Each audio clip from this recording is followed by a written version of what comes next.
Welcome back to the Career Now podcast. I'm your host, as always, Jed Lea-Henry. And on today's show, we have a longtime friend of the podcast, a returning guest. I believe we've done 3 previous podcasts before this one.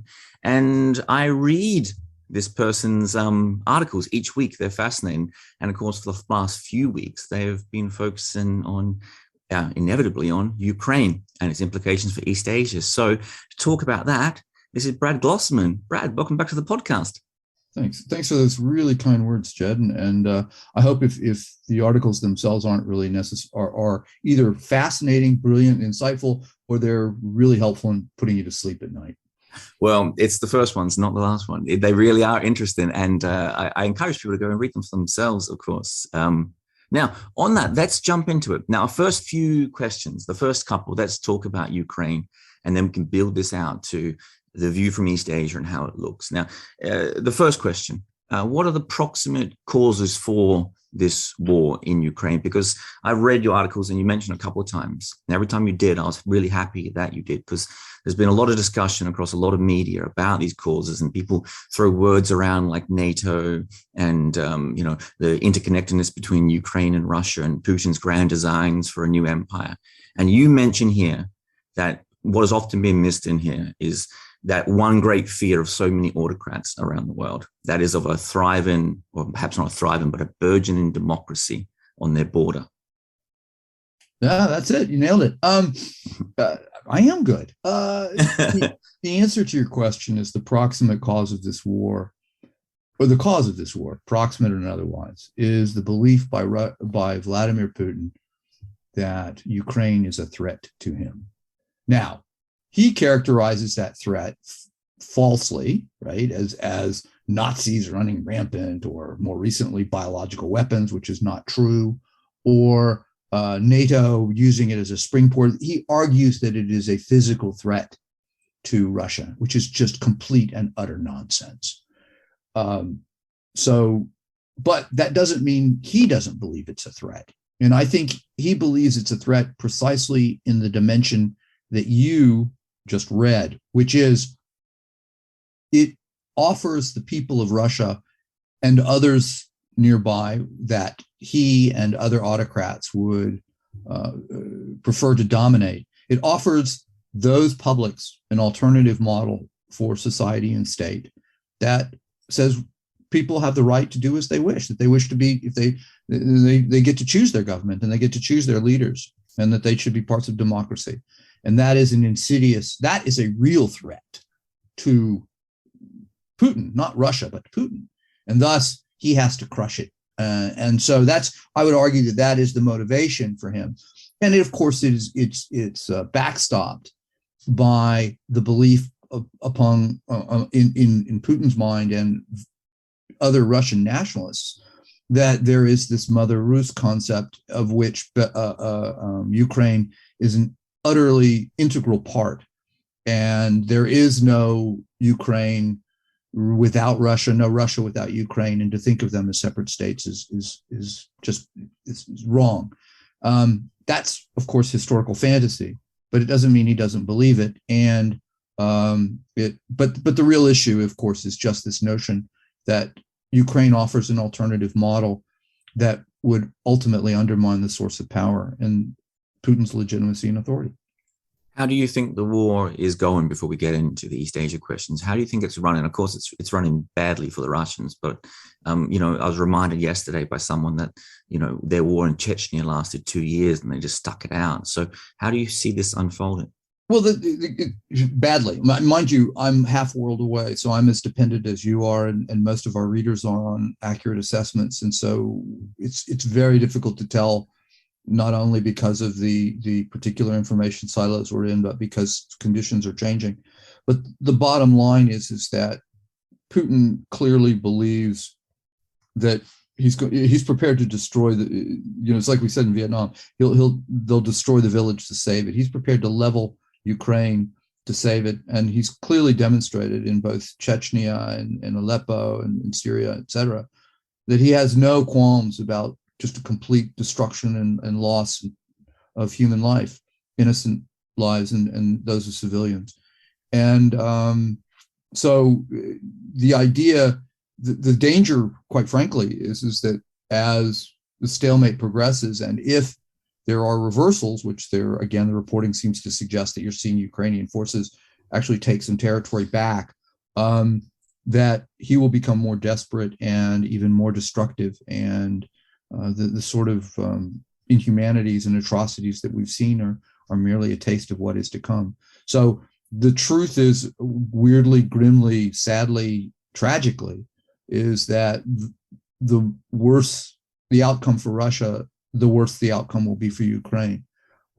And we're going to, even a victory, I think most people have acknowledged, by Russia would mean a long and protracted war of resistance with all sorts of nasty events that would go along with it.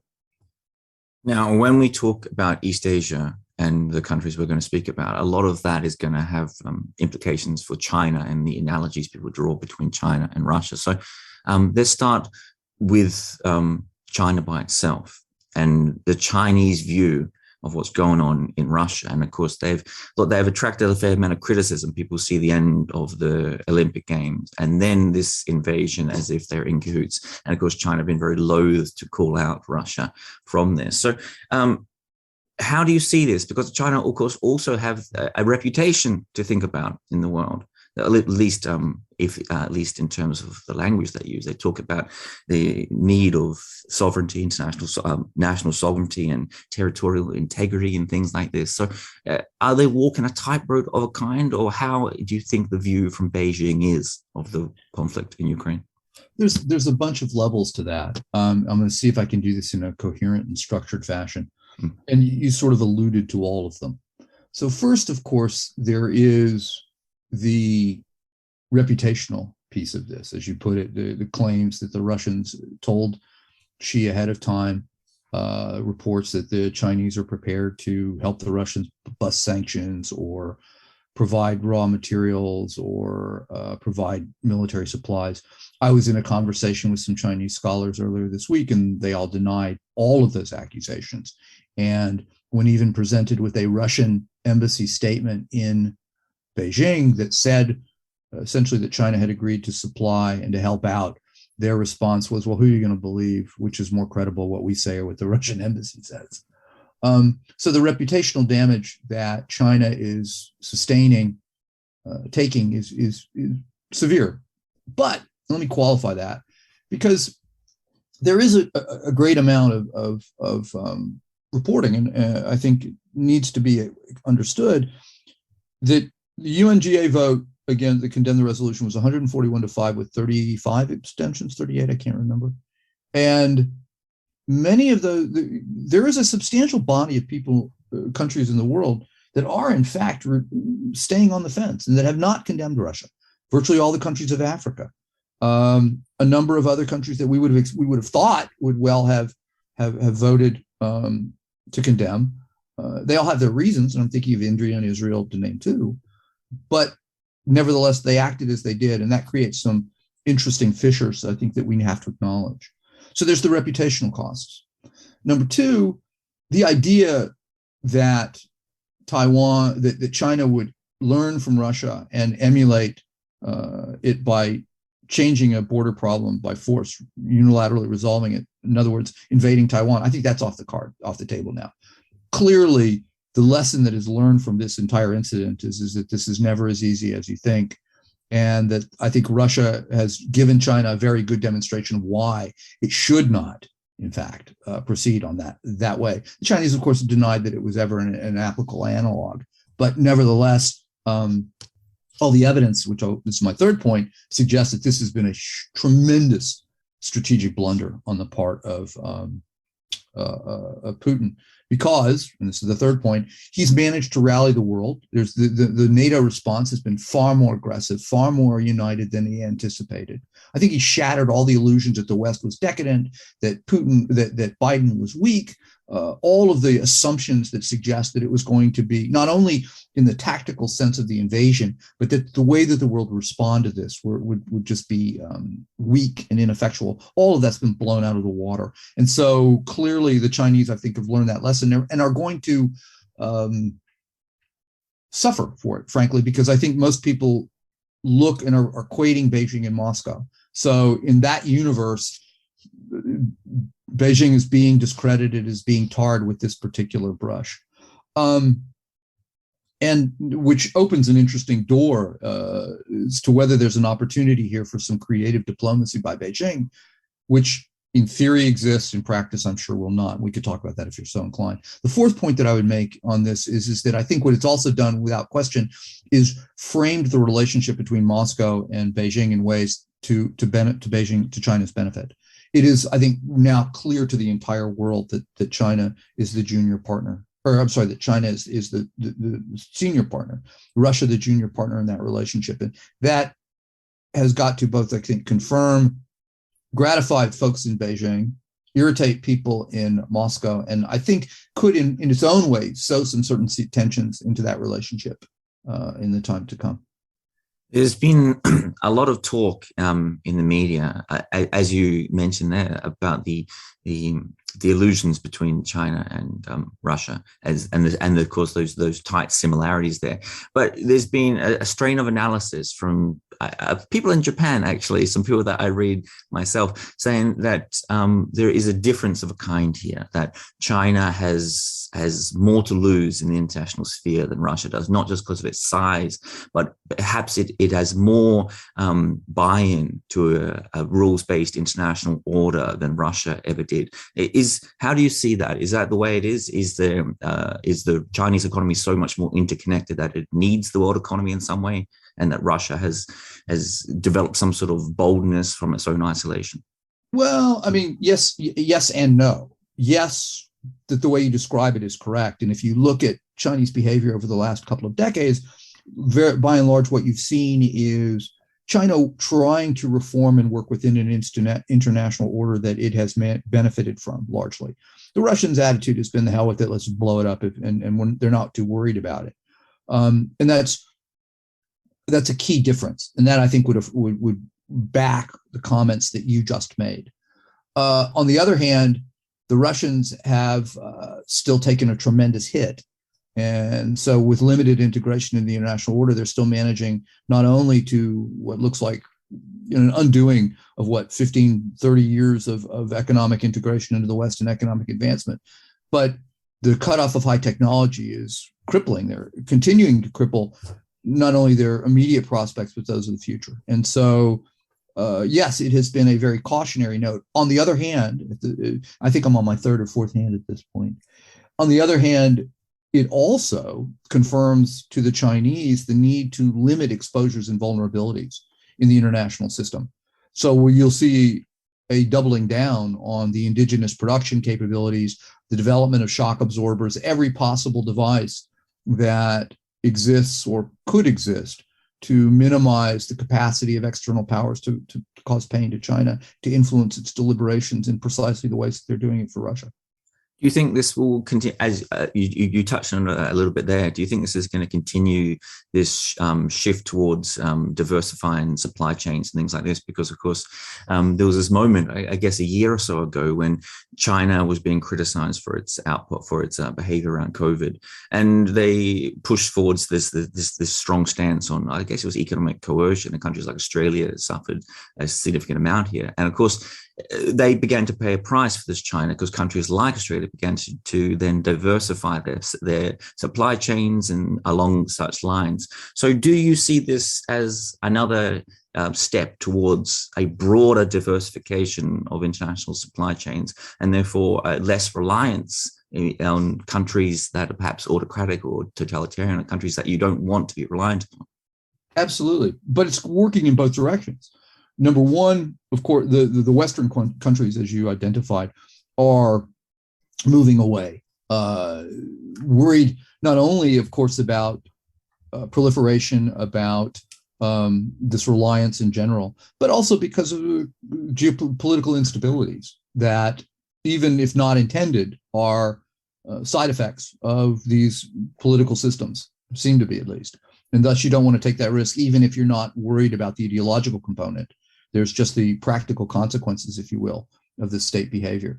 So there's, without that doubling down, and with at the same time, Chinese behavior suggests that let me see if I can phrase this clearly. And this draws on the last conversation you and I had about the national security economy. Yeah. What's happening is that China's alignment with Russia has put it on the certain ideological side, or side, whether it's ideology or not, in this emerging world order that consists, if you will, of the West and the rest, whatever, however you want to define the rest, whatever their unifying feature is.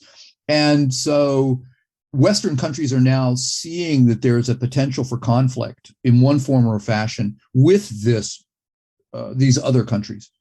And that though by aligning closely with Russia, there is the danger then that you will find yourself that relationship can be imperiled. The trade, whatever, can be at risk because of the potential for conflict at some point, whether it's, again, financial, kinetic, what have you.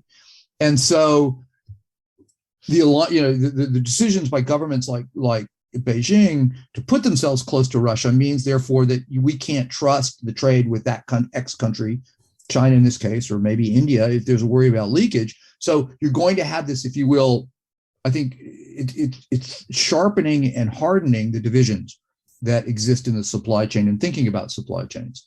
At the same time, even if those countries aren't thinking about it, the Americans are.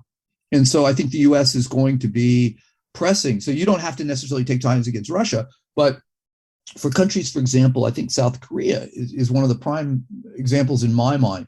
It would prefer to try to triangulate and try to sit on the fence, if you will, in some of these cases because of strategic considerations or economic considerations. The American position is going to be, we don't care anymore. If you want to maintain access to these high technologies, your relationship with this other country imperils that because we're going to worry about leakage.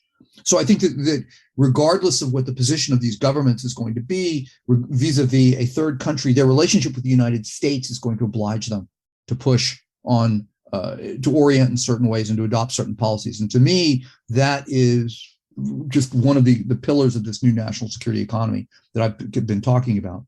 The other side of the ledger is going to be countries like China worried about being on the receiving end of these sanctions and this new mentality. And therefore, they're going to pursue their own indigenous development. They are going to, at the same time, I'm afraid, come up with legal instruments that end up ultimately neutralizing or even contradicting and conflicting with those in the West. We've seen this already. So you're going to have, as countries operate across borders, they're going to have some very difficult compliance issues that they're going to have to deal with. But the bottom line, very simply, is that these situations are going to reaffirm thinking in both governments about the need to diversify supplies and chains and make sure that they don't run across this, whatever we call this ideological divide, that is front and center in this new emerging world.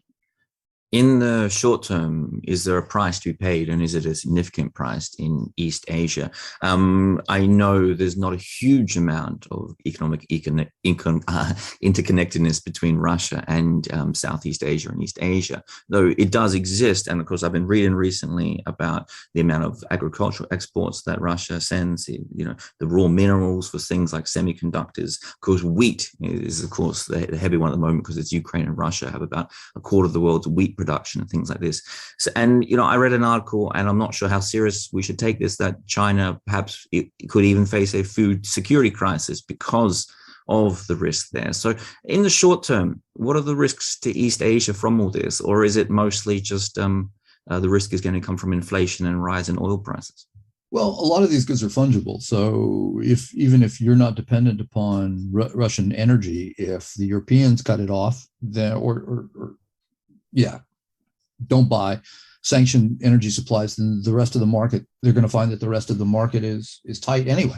So there are ripple effects. Food is one of them. I've seen the same reporting that you have.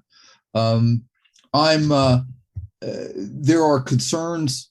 I think what people are talking about, for example, the decision by Vietnam, the decision by India to abstain on the UNGA vote was concerns about maintaining their access to Russian weapons sales. In some cases, it's dressed up as other forms of nonsense, but I think that's the bottom line. There's going to very much be an ripple effect, somewhat immediate, It's hard to say how far they're going to go precisely because we're probably looking at second and third order effects. But one of the things that's interesting, and I've tried to emphasize in my writing, and I wrote about a few weeks ago, one of my first columns in this, which is important, and is we talk about the pain that we're going to impose on other countries, that our sanctions are measures to make miscreants, international miscreants, feel the lash of our efforts to make them behave or to comply with international law. And I'm dancing on the language because I don't want to feel as if it's impositional, because that's not the point. The point is, the issue is not the pain that we impose on other countries. The real issue in these situations is the pain that we as a society are prepared to endure. And the bet that Putin has made, and the bet that I think China has made in other contexts, particularly, for example, the South China Sea, and is reflected inherently in the concept of core interests, which the Chinese use in a lot of ways, is that they believe that the West is weak and unprepared and unwilling to sacrifice on behalf of its values, its ideas, its interests. And so the key is, are we in our societies prepared to pay higher energy prices? Are we prepared to go without some things in the defense of those interests, those values of an order? Or are we just going to fold because, oh my goodness, my PlayStation costs more? Or is there's a delay in getting it, and I'm not going to be able to get the Christmas presents that I want? And that is essentially the key, really, in so many ways, to so many of these problems, is this question of resolve and our readiness to absorb the pain, and a belief that we're not. And if we can do that, and mind you, there's a difference in some cases between lack of food and starvation and real shortages in some countries versus just other forms of suffering or difficulty, if you will. And that's really where so much of will determine the balance and the outcomes in so many of these situations. Now, you mentioned India there, and I might go to India before we jump into Japan and South Korea and countries like this. So India are a very interesting case in all of this. As you mentioned, they abstained from the vote in the UN against Russia. And of course, they find themselves pinched in a very uncomfortable position in the world. In one way, they are very fearful of a Chinese threat themselves, and of course, a Pakistani threat on the other border. And they have this conflict in Kashmir. And as you wrote in your article, they're constantly aware that they may need Russia one day to do two things for them: to continue to sell them arms under UN sanction, if that ever comes about, and to, again, be the veto bloc within the UN for themselves as well. While at the same time, India are consciously talking to the world about wanting to stand at the fore and be one of the countries that redefine the international order. So I might open that floor up to you and say there's this really difficult, pinched position that India find themselves on this. I'm not so sure it's that difficult. I think it's a very simple calculation on the part of the Indian decision makers about their national interest can be broadly separated from that of a regional order or global order that's based on the rule of law and sovereignty of states. And there are short-term calculations about, as you said, weapon sales. A friend of mine, Ramesh Thakur, who's a professor emeritus at ANU, very, very smart guy, argued in a Japan Times piece responding to my own, where his argument is that what we see is India is not prepared to outsource its moral calculus to the West. Great phrase. I disagree with it, because we're not asking India to outsource its moral calculus. We're asking India to take a stand on behalf of certain international principles. And he also argued that this neutrality abstention allows it to mediate between Russia and the rest of the world, which is nice in theory, but I don't see anything that indicates that in practice. I don't anticipate that, given a choice between China and India, that Russia is going to choose India over China.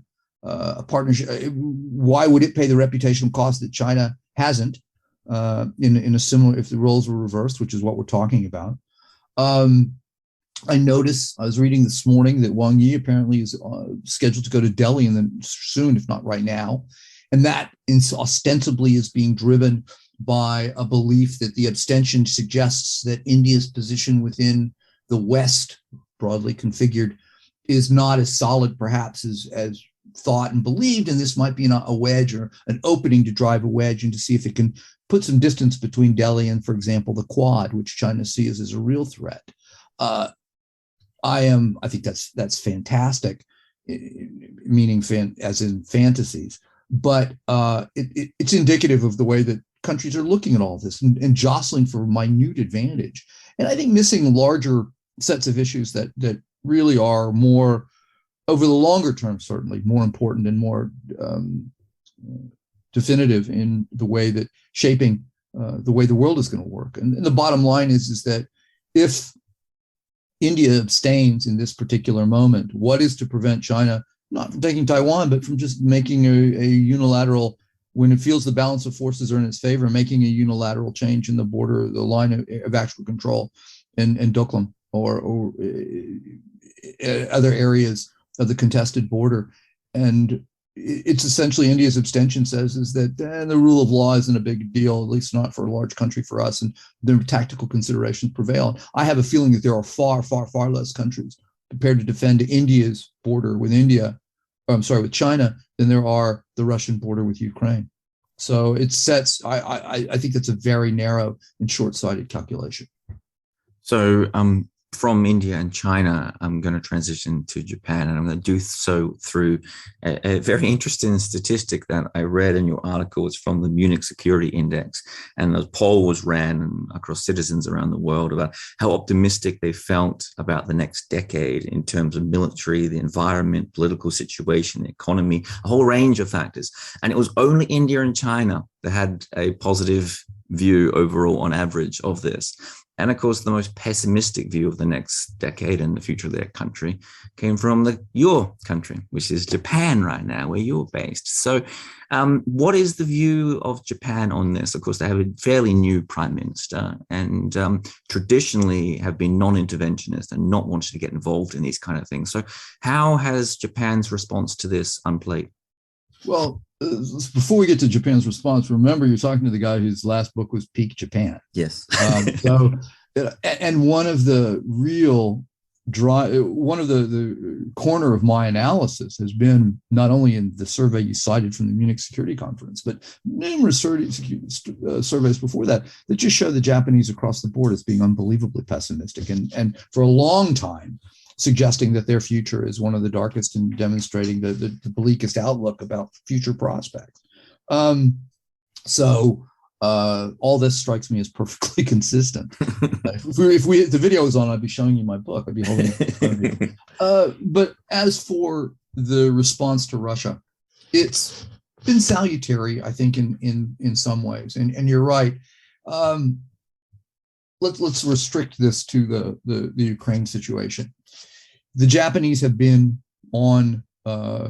very supportive of the rest of the world joining in ways that have wanted applause. I've been going back and forth in my own thinking that is the glass half full because the Japanese have been vocal, the Japanese have been strong in ways that they haven't in the past. But I've concluded at the same time that they're still being led. The bar is very low. And while we need to very much encourage and cheerlead for Japanese continued solidity and solidarity with the West, it still strikes me as being a country that is not leading. And if the point is leadership, it's not there. It's definitely followership. Is that a word? I'd have to look that one up. Sounds reasonable to me. Yep. Sounds good, but nevertheless, it's less than I anticipate, than I would have hoped. It's not, I think anybody that was it's a student of history would say, though, that the Japanese have done far more than they have in the past.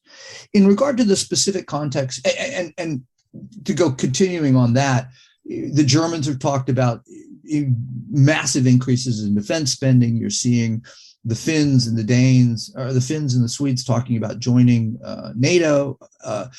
We're not seeing anything like that in Japan. Some talk, but nothing that looks to me like hard numbers, certainly nothing else in the region. So I think that is another way in which we differentiate between what's going on both in Japan and this part of the world with what's going on in Europe. The real check, I think, or the real shift is in relations with Russia, specifically the bilateral. The Japanese have, for quite a while, I would argue, been under a delusion about the nature of what's going on. The key issue for them has been the return of 4 islands seized in the aftermath of World War II, referred to as the Northern Territories or the Southern Kurils in Russian. The Russians refer to them. The Russians say they took them spoils of war. The Japanese say that we want them back in 1956. There is, as I hope your listeners know, there is no peace treaty between Japan and Russia to this day. There is they reached an agreement in 1956 to sign a treaty, and at which point they said that after that treaty that 2 of the islands would be returned, the smallest ones. And the Japanese looked at that as the cornerstone of a larger relationship. There have been a couple of deals to permit visits between residents of those islands and the Japanese mainland as a way of promoting culture, allow former residents to visit graves. There have been some limited economic projects.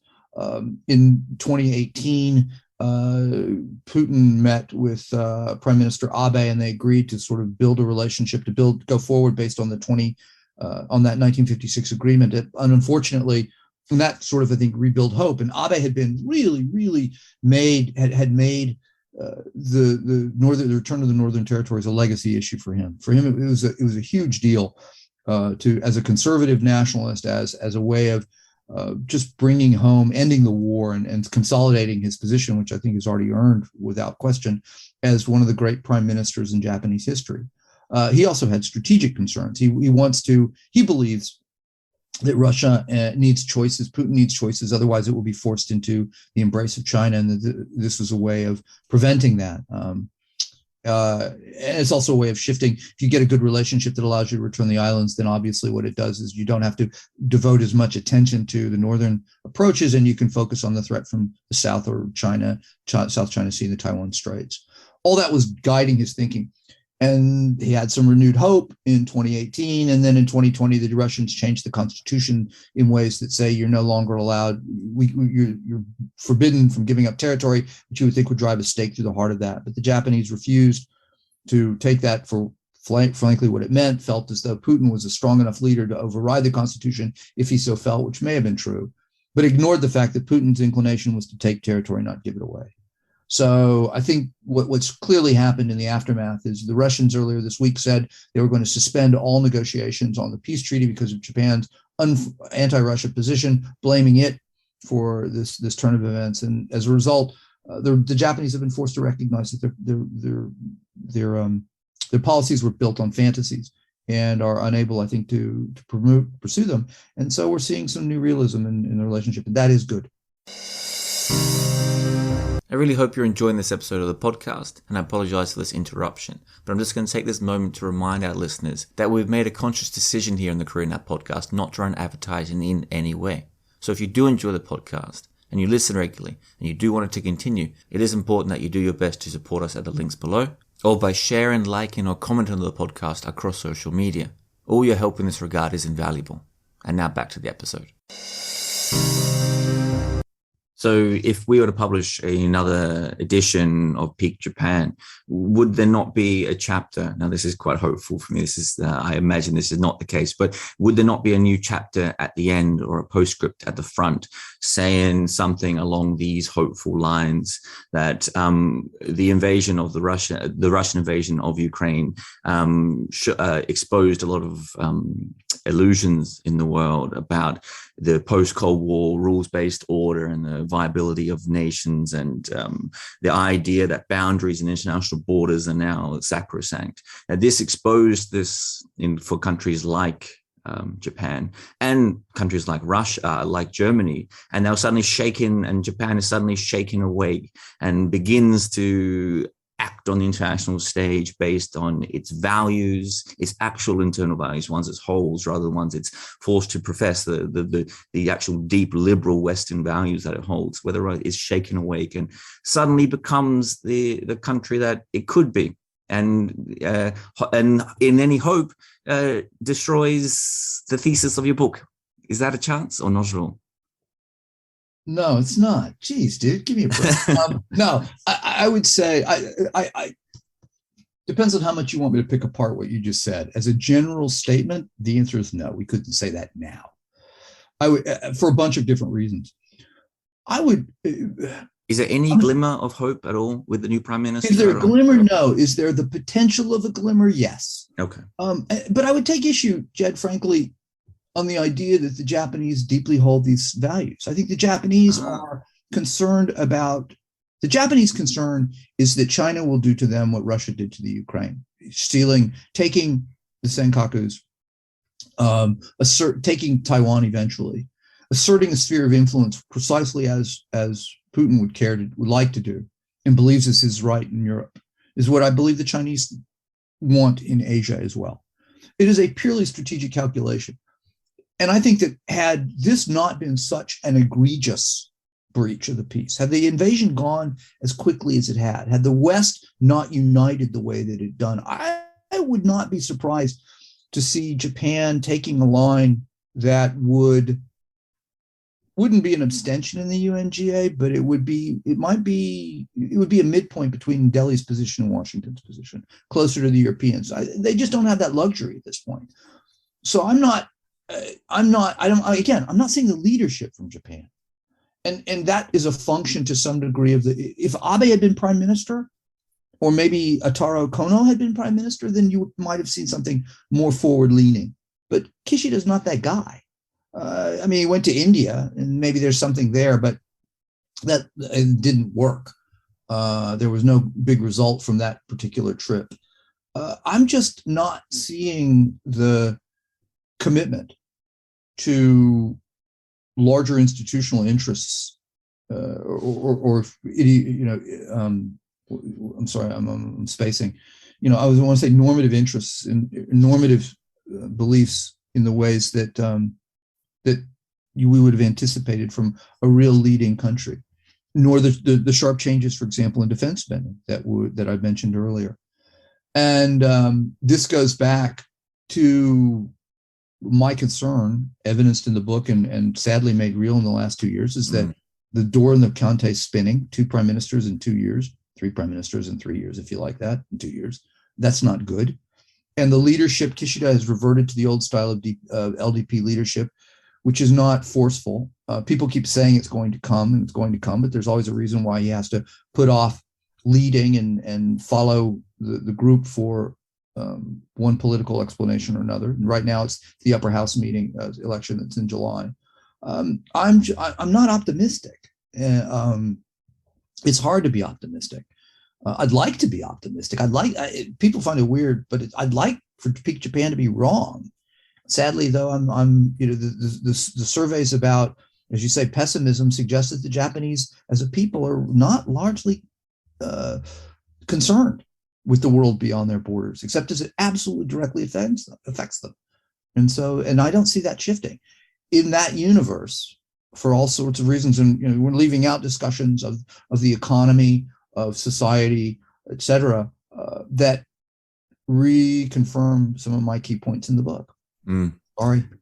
No, it's thoroughly interesting, and of course, I'm going to link the interview that we did about that below, as well as our other interviews as well. So please go get your hands on the book as well as the interview. If this doesn't infuriate people, just go for more and see if that doesn't piss you off. Well, there's nothing to get people reading and writing like anger, right? So it does have its value in the world, and it's a wonderful read and a very interesting thesis as well. So let's jump on the other side of that. Let's jump to South Korea. How do you see South Korea's response to all this? Again, it seemed to have those early stages of a lot of countries around the world of these tentative steps. But I wonder how you see the actual response to this, because it seems as though they have been a little bit more forceful than they tended to have been in the past. But again, I guess standoffish in a way.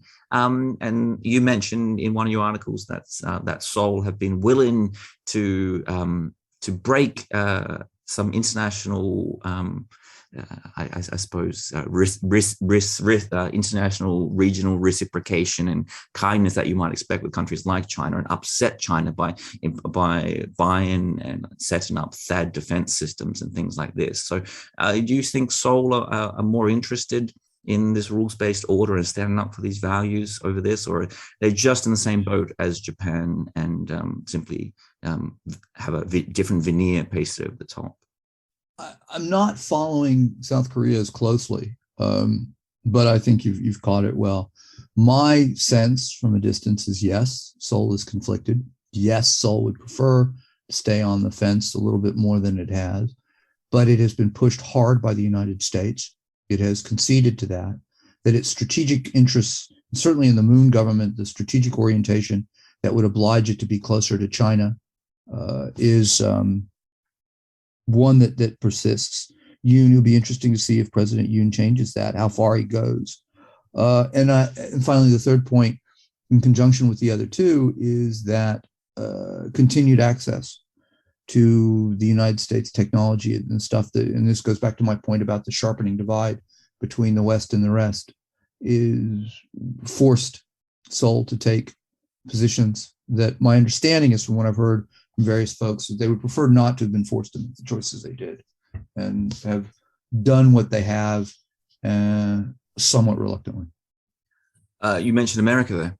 So again, there is a narrative out there running around in the media that all this this war and aggression in Europe is going to drag America's focus away from Asia and back to Europe. So do you see that happen? No, that's a piece I wrote in the Asia Times last week addresses that directly. But it occurs to me that in so much of what we talked about before we get to the answer direct to that, the invasion of Ukraine is such an egregious, horrific event. It's just so black and white. It's not like little green men in Crimea, a referendum among disaffected people, even if manipulated. This is just war. There's no other. It's interstate war, and it's a horrifically.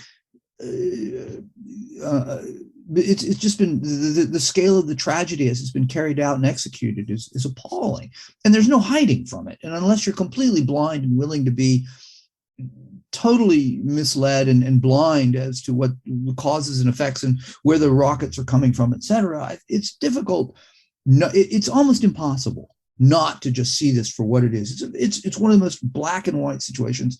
We're not going to have that elsewhere in the world, and so it's the bar is so low that it really forces countries to make choices that they would prefer and perhaps would not make, prefer not to make, and in many cases would not make if it just wasn't so in your face about what the stakes of this are. So I think that we need to make that very clear as we talk about what's going on in this situation. Now, as to the shift of the U.S. attention to Asia, no. It's not going to happen because everything in the U.S. rhetoric and the U.S. understanding is framed precisely in relation to the question you just asked. And all of the documents, the Indo-Pacific strategy, the larger strategic outlook, the near-term competitor, the pacing threat, all of that's China. So we're acknowledging and will continue on that shift. We've been here before, as I wrote in a piece.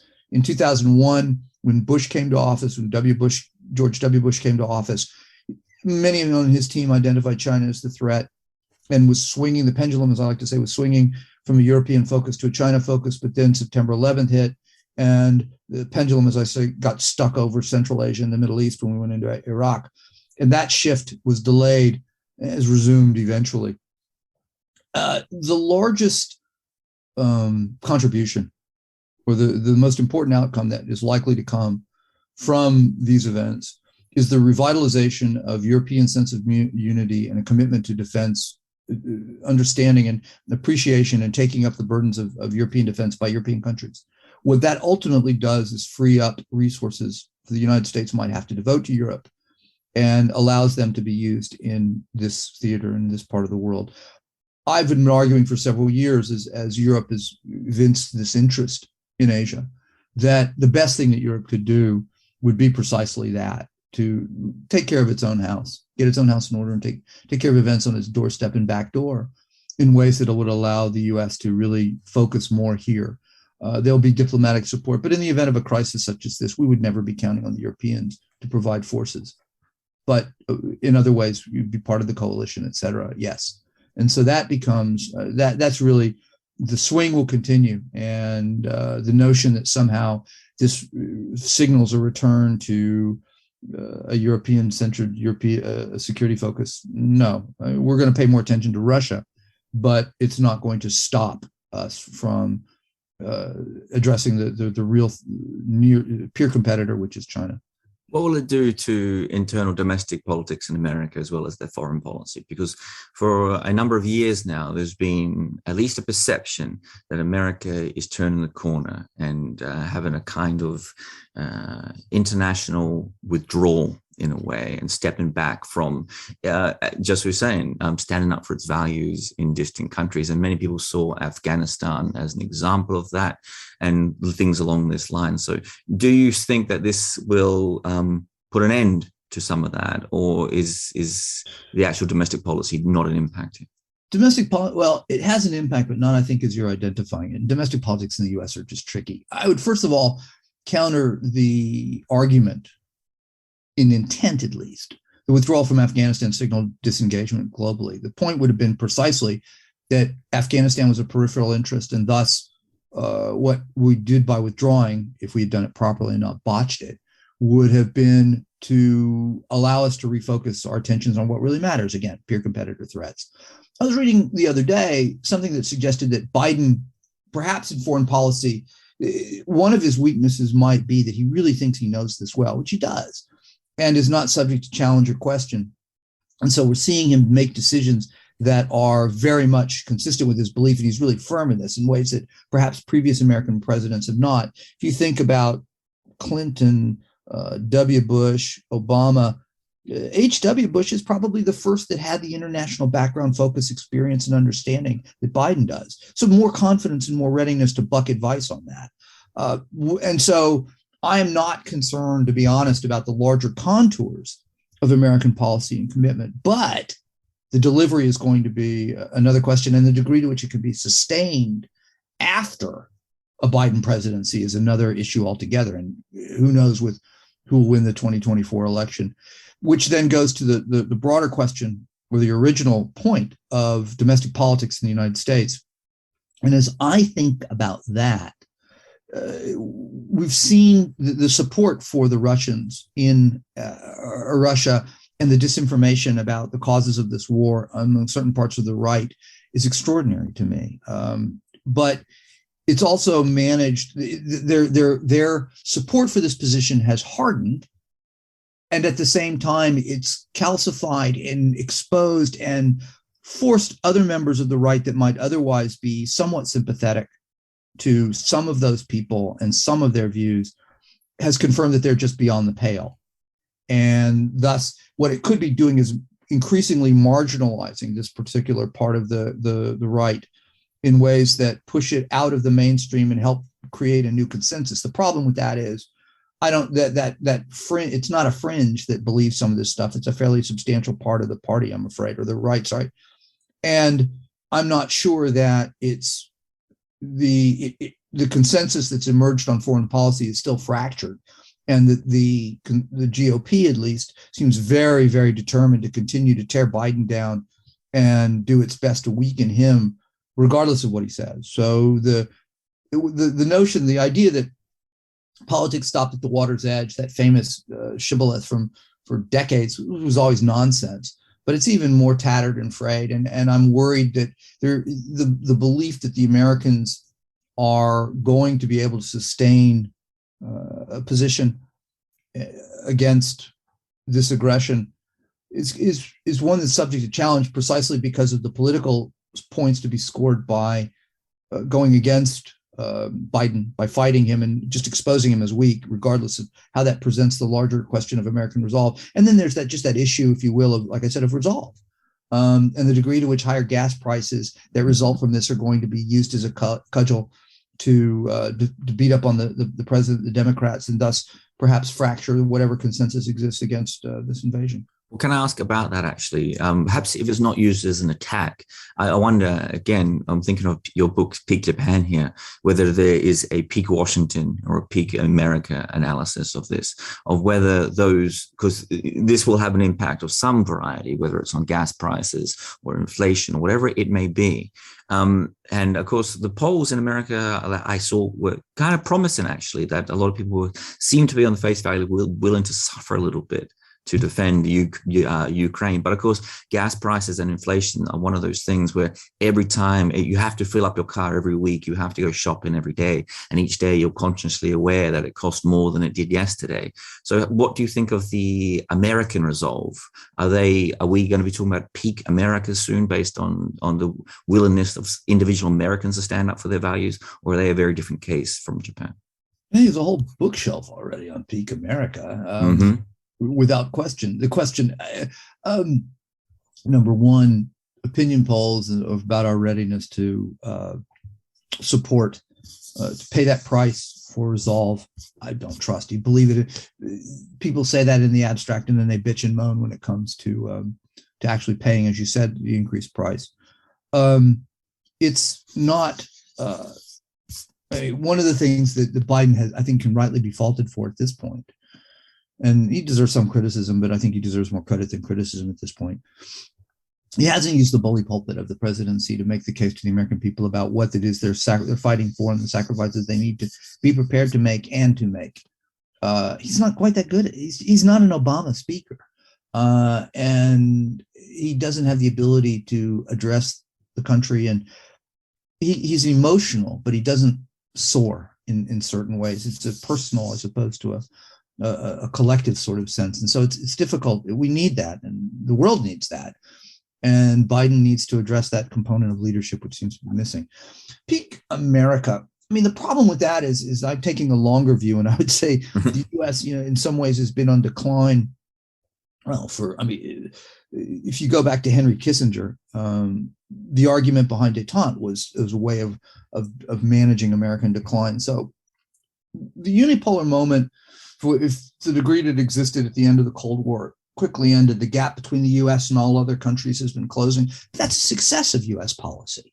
That was what it was intended to do. This precisely the international order that we created was intended to lift all of these other boats, not just to perpetuate a political system that we thought would follow from economic development, but just because we thought that people that would be richer would be happier and more content and be more focused on these issues and be more committed just wouldn't be as aggrieved. Whether or not that's true, the jury is still out.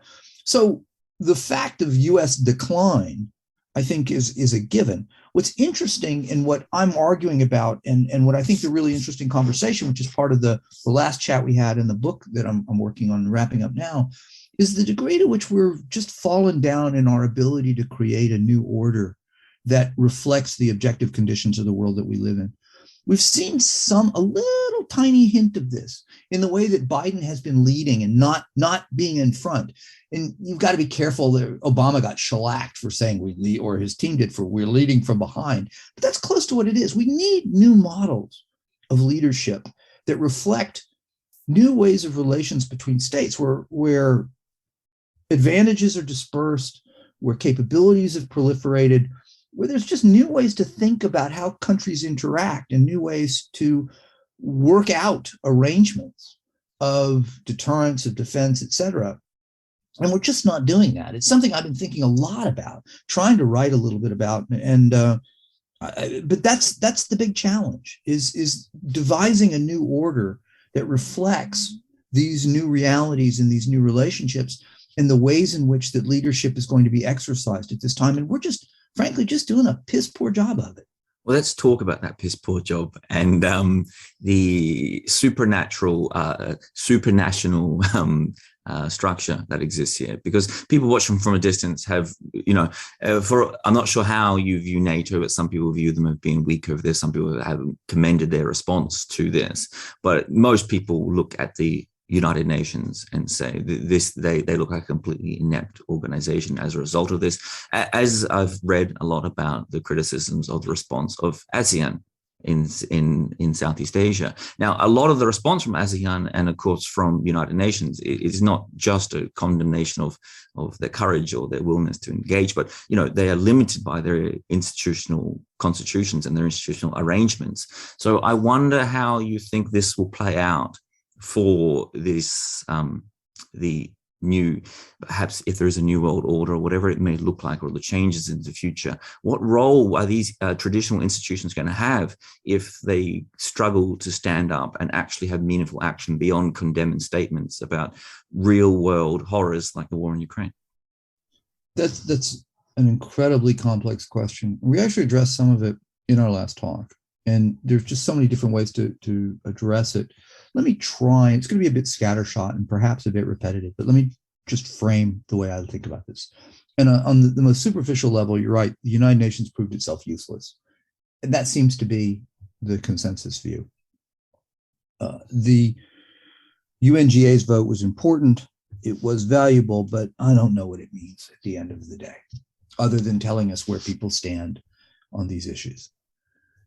Second, the response, there's a way to look at breaches of the peace that argue every one of them is a failure. And that isn't true. The bigger issue is whether, and there's a really interesting paper that came out by I believe it was a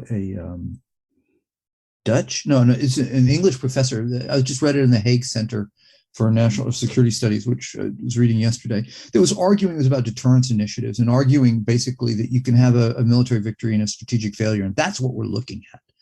If the Russian economy is going to be turned back to year zero and Putin prevails and occupies a country that is going to be resisting him and his forces without reserve for a couple of decades, it's hard to call that a win. And if he's united the world against him, as he seems to have, or Europe against him, as he seems to have, hard to call that a win.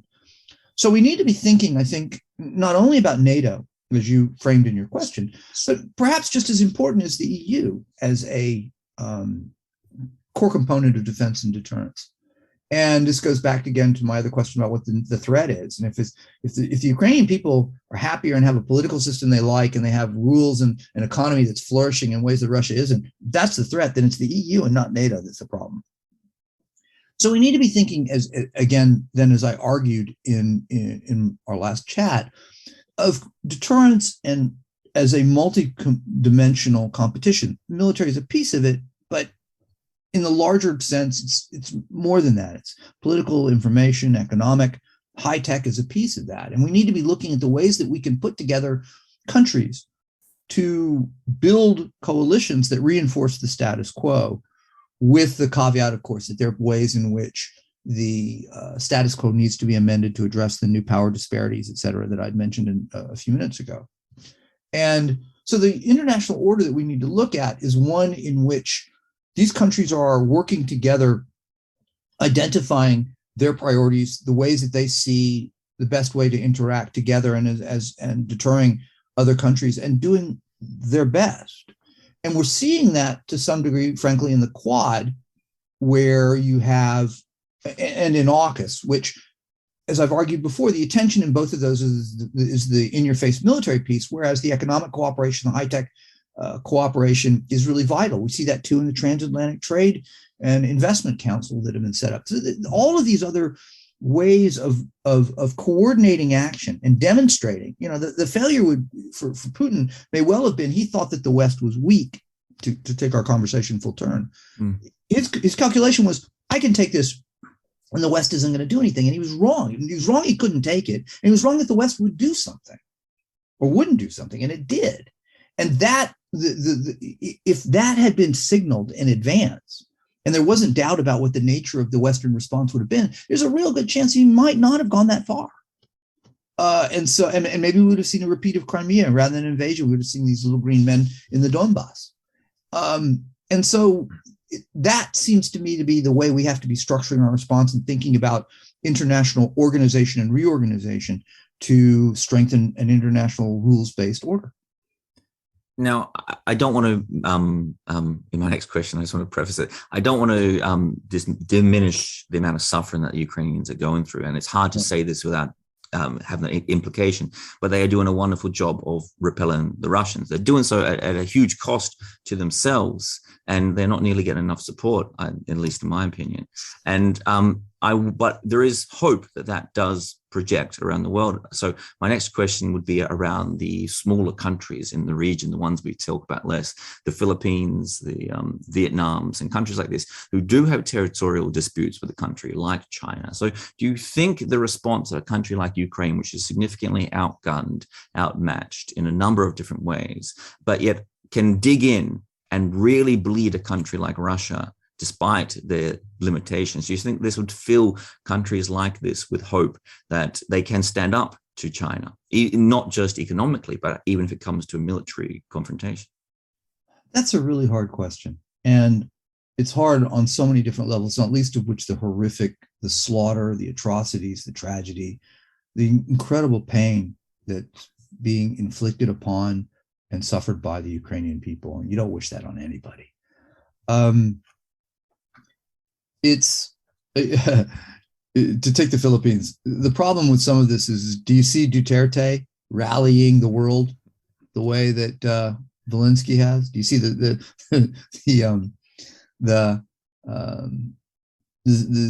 chairman, or whoever I don't even know, the president of the Secretary General of the Vietnamese Communist Party rallying the world in that manner? The other piece of it too is that there is so much. Europe is much more cohesive, even for a country like Ukraine that is not part of the EU or NATO, is nevertheless seen as part of a European family, even if it's not formally a member. I don't know that the Asians see themselves in that category.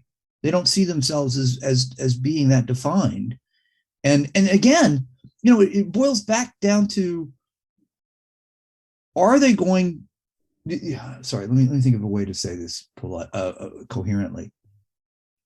The argument against the short-term strategic or realist calculation that of India, of other countries that we've talked about, is that you are prepared to put your particular domestic and national concerns above those of the larger system.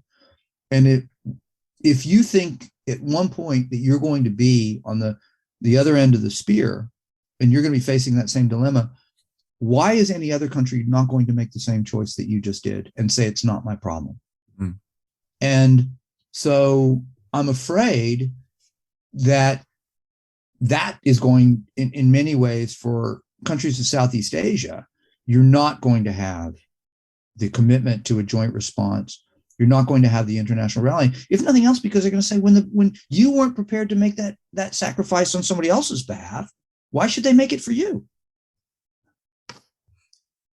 Sanctions. Let's talk about sanctions and the broader impact of them. Okay, so we did mention a fair amount about the willingness or lack of willingness of certain countries to pay a price for this.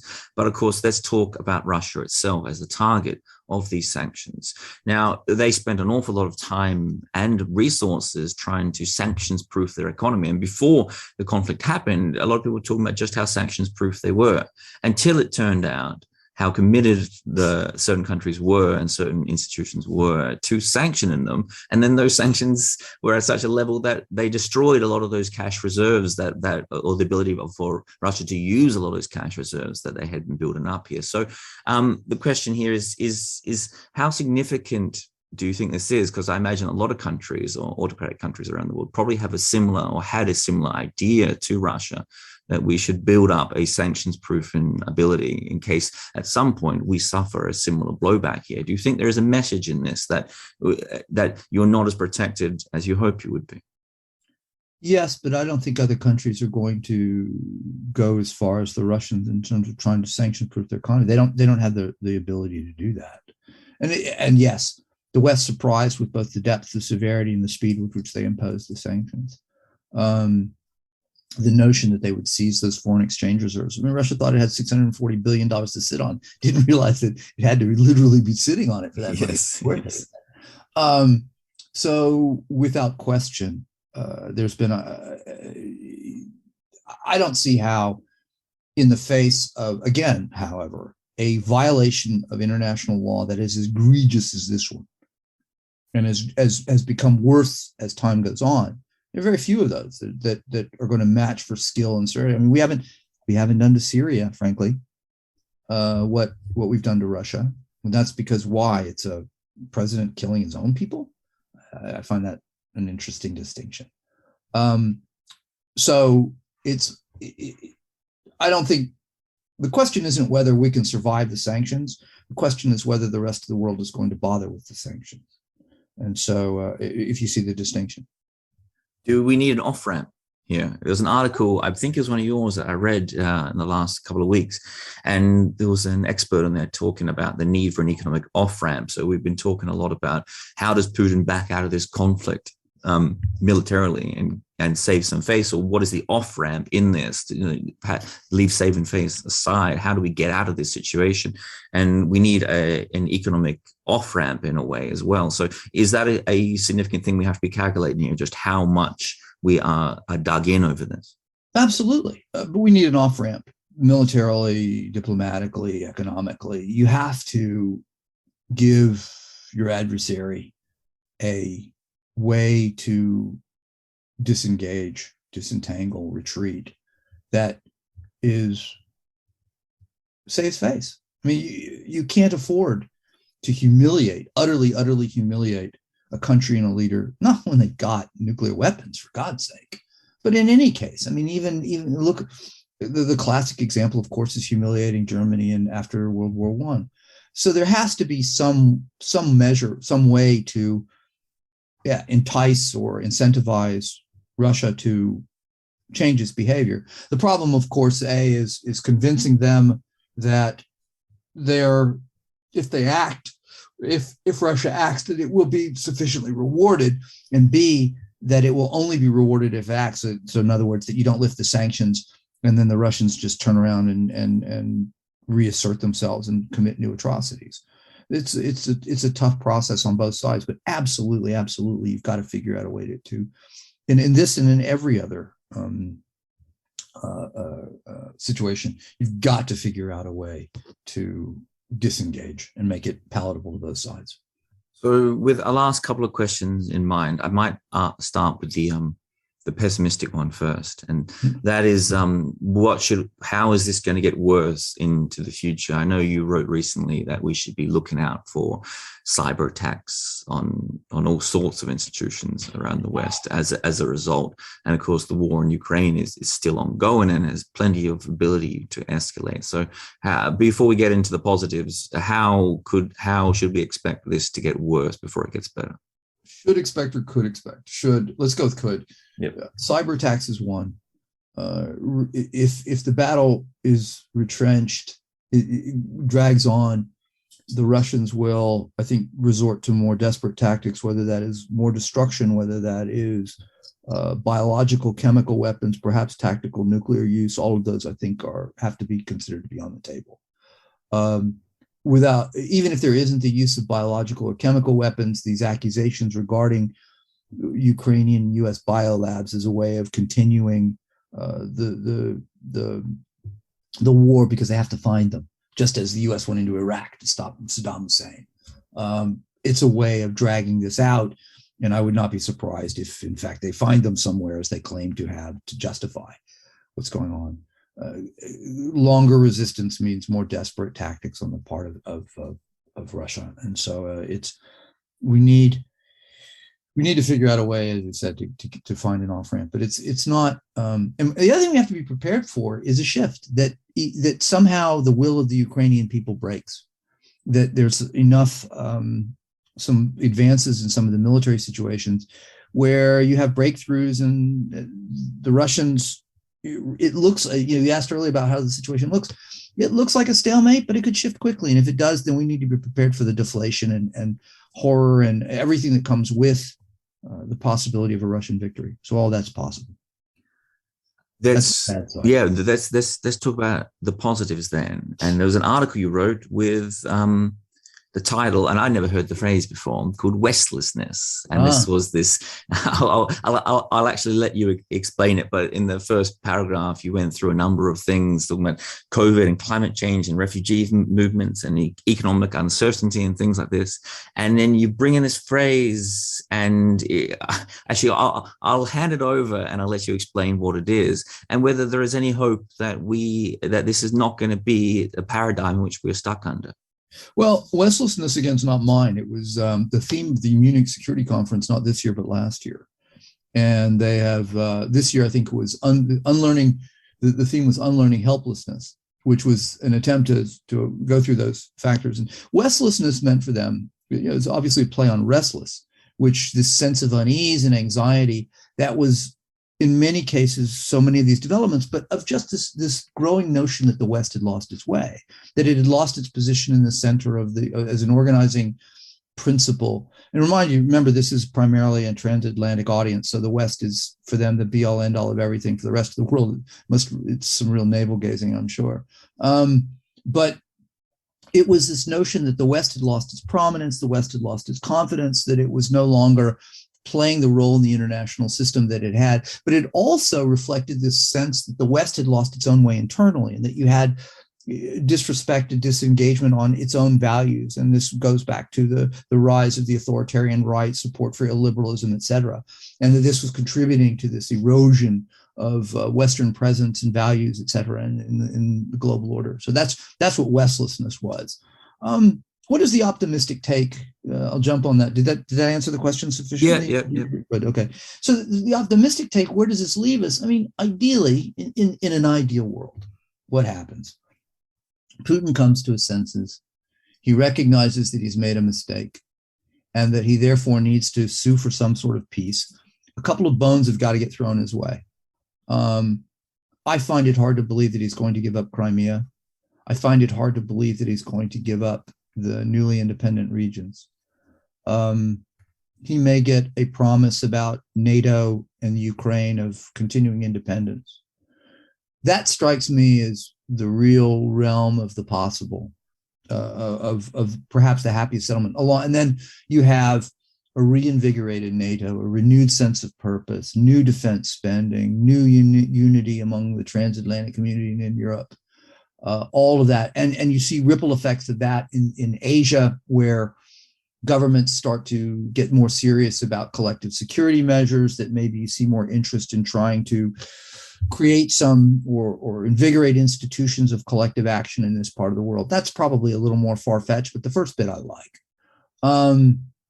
But the key there is concerted action on the part of European governments and finding some route to allow Putin to get out with saving some face. What is the ideal situation? The ideal is that they get Crimea back, that Ukraine is whole, their reparations paid, the people are returned, all of that stuff. But you still have tens of thousands of deaths, incredible destruction. Putin, who remains in power, embittered no less, I'm sure, at this miscalculation, and even more paranoid, if not from belief that the West is going to look at him as weak, and he's also then weakened vis-a-vis the Chinese. But also he's going to be worried about his strength and support within his own political system and has to keep looking over his shoulder. That alone is a real problem no matter what happens. Final question.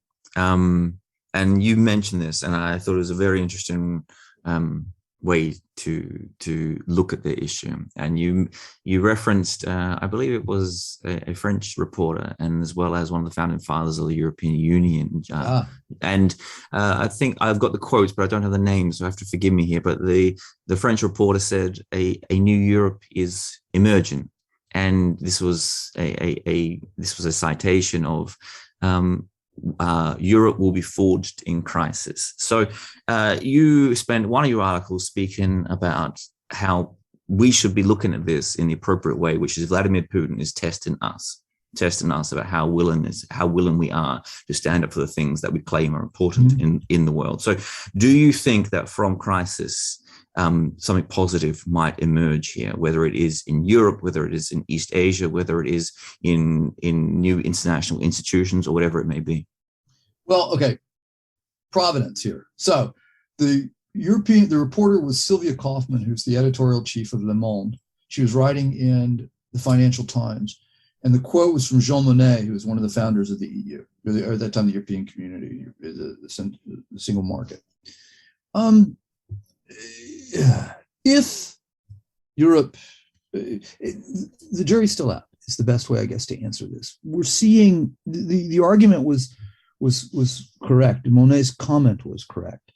Kaufman also referenced, for example, the agreement to come up with the European Stabilization Fund last year in response to COVID, which some people heralded as, it was written about as if you Google this, a Hamiltonian moment for Europe, because it was going to signal the beginning of a new approach, perhaps like a real centralized economic policy, went well beyond what existed right now. And people, I'm not sure where the jury is on that, how much progress they've made on that. But I mean, crises are, God, you want to really go back to an old, nasty old truth, crisis, the Chinese character for crisis is danger and opportunity. The same thing. It's, will the Europeans rise to this moment and move forward, or will they be overwhelmed by the pressures and the internal fissures? So far, they're responding positively, but the longer this drags out, the more that the pains begin to mount and it bites, the more we're going to see defections. It would have been, one of the really contingent effects of this, is the White House. If you'd had a Donald Trump-like president, would Europe have been encouraged to settle? Because he would clearly have not been willing to fight.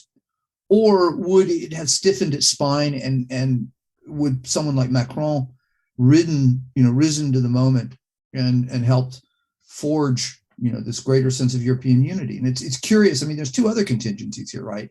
The first is the fact that you've got Boris Johnson, a total clown, who has taken the UK out of the EU, which is, I think, weakened it.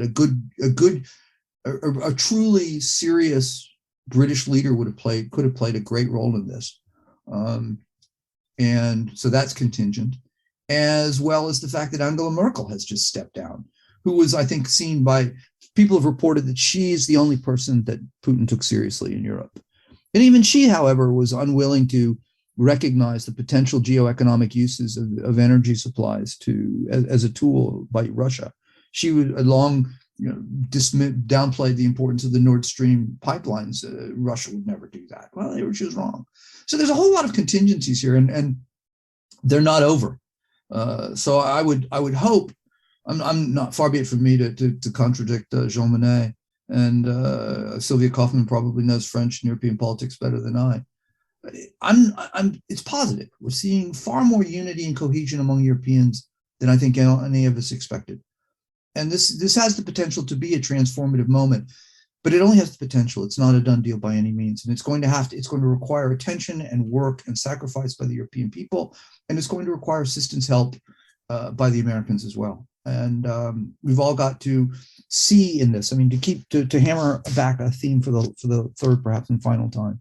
It requires us to see in these unfolding events something larger than that, just a Russian invasion of Ukraine, but an assault on an order that in theory protects and in reality protects us all.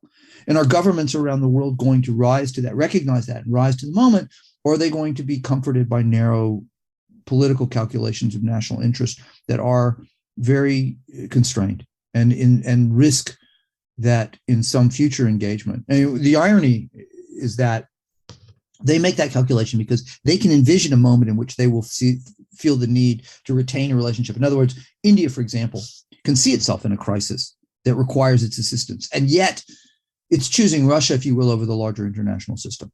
And that strikes me as a dangerous gamble. So there you go. Good, thoughtful, interesting note to end the podcast on as well.